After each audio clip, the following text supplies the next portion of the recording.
Well, hi kids. I hope that you are doing well, and I hope that you are ready for Valentine's Day. It is just around the corner, isn't it?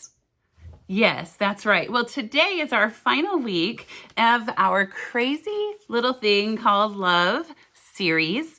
And today we're going to be talking about how love is more than words. Love is more than words, isn't it? That's right. It's not just a feeling, it's something also that we do or that we show. Yeah. Today we're going to have Roby come one last time. Roby, are you going to help us tell our story? Oh, there he is. Hi, Roby says. He is so excited to get to see you guys one last week and help me tell the story, aren't you? Yes, yes. Well, today we are going to hear the story of the Good Samaritan. Do you remember that story? I bet you do. I bet you do. And so we're going to have you stand up or sit down every time I say the name man. Can you do that? All right. So here is our story. And think about, how does this story show us that love is more than just words? Think about that with me. All right. Here's our story. The story is found in the book of Luke, chapter 10. And one day a man was traveling from a faraway city, and he suddenly was attacked by a group of thieves. The thieves took everything he had, and then they beat him up and left him lying half dead on the side of the road. As he lay there in pain and misery, he heard footsteps. Oh, someone is coming, he thought. I hope they will help me. I hope it isn't one of the same men who beat me up coming back to find out if I'm dead. The man waited and listened for what seemed like hours, but the person did not come over to help him.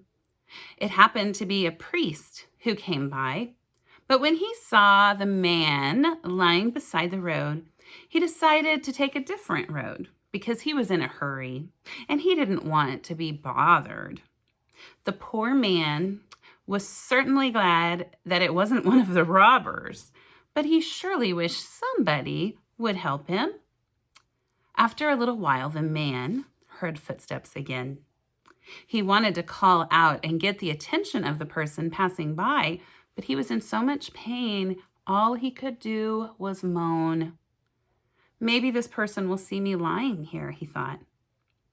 This time, the man who passed by was a Levite, a well-known teacher in the temple. Surely he would want to help him. But when he saw the man lying on the side of the road, he looked down, turned his head, and continued on. He completely ignored the man. That wasn't very nice, was it? No. It wasn't long until the man heard another set of footsteps. The man who was traveling down the road this time was a Samaritan, a stranger from the country of Samaria. Nobody liked people from Samaria. It wasn't very likely that the Samaritan would help the man. But as he passed by, he felt compassion for the man and wanted to help. He got off his donkey and bent down next to the man to get a closer look at the wounds. Gently, he wrapped bandages around the sores and carefully put the man on his donkey and took him to the nearest hotel. He even paid the hotel manager to allow the man to stay there until he was well again. Now, did you notice in our story, Roby, that the people who were supposed to help this man who was sick, they didn't help him? Did you notice that? Yeah. Who helped him? That's right, the Samaritan, the person nobody liked. He was the one that we would least expect to do something nice, wasn't he? That's right. So in our story, who showed love that was more than words, do you think? That's right. The Samaritan showed love that was more than words. Well, Roby, it has been so wonderful to have you telling stories. Have you been so excited? Yeah. We're going to have to say goodbye to Roby because next week we're going to start a new lesson series. So can you all say bye-bye, Roby? Bye-bye. Bye. Thanks for coming and helping us. One more high five, okay? All right. Goodbye, Rovi. Today our verse is from 1 John 3:18, and it says, "Dear children, let's not merely say that we love each other. Let us show by the truth by our actions." Let us show our truth by our actions. That says a lot about showing our love, right? That's right. Love is definitely more than words. Now, what are some ways, do you think, that you can show your love? Oh, that's right. You could share. The Good Samaritan shared some of his money, shared his time, shared his donkey with the man who is sick. So you can share. When you want to show your love, you can share kind words. You can share your time. You can maybe share your toys or even your money with others to let them know how much you love them. Now, the other thing is love acts, right? It does something. The Good Samaritan showed his love by doing something. So, if you say that you love your family, do something to show them you love them. If you say that you love God, do something to show you love God. Do you know that I saw the youth group last week showing that they loved God? Do you know what they did?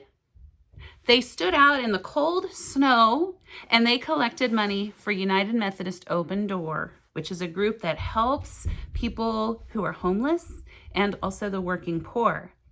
That showed their love in action, right? And finally, love sacrifices. We remember how Jesus sacrificed his life for us, right? God sent his only son so that we might have eternal life. But do you know there are people all around you who love you, who sacrifice for you even? Your mom and dad, they sacrifice for you all the time to show you that they love you and to help you grow up. They do. Maybe you can sacrifice something so that you can show your family you love them. What could that be? Yes, you might sacrifice and say, "Here, play with my toys," to your sister or brother, right? Or your cousins to show them that you love them. Yeah. Maybe you sacrifice with your parents by being kind to them and not demanding that you get your way all the time. That would be a way to sacrifice too, wouldn't it? Yep. Well, I hope that you'll keep thinking about all of the ways that you can actually show others that you love them. And then I want you to do that so that they will also understand this crazy little thing called love. I hope that you have a wonderful Valentine's Day, and I hope that you stay warm because I know it is so cold right now here in Wichita. And I hope that I'll get to see you next week as we continue learning more about the amazing love of God. Bye-bye.